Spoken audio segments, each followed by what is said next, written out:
அன்பர்களே, நீங்கள் அடிமைகள் என்று கூறி எதற்கு நம்மை ஒப்புவித்து கீழ்ப்படுகிறோமோ அது நம்மை ஆட்சி செய்யும் என்று பவுலடியார் குறிப்பிடுகிறார்.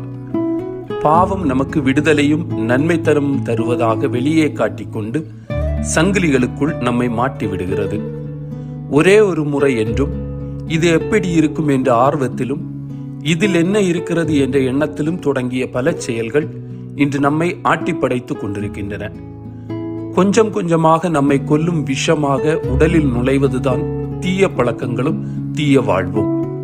இவை வெளியில் இருந்தல்ல, மாறாக நமக்குள்ளிருந்தே நம்மை அரித்து அழிக்கும் புற்றுநோய்.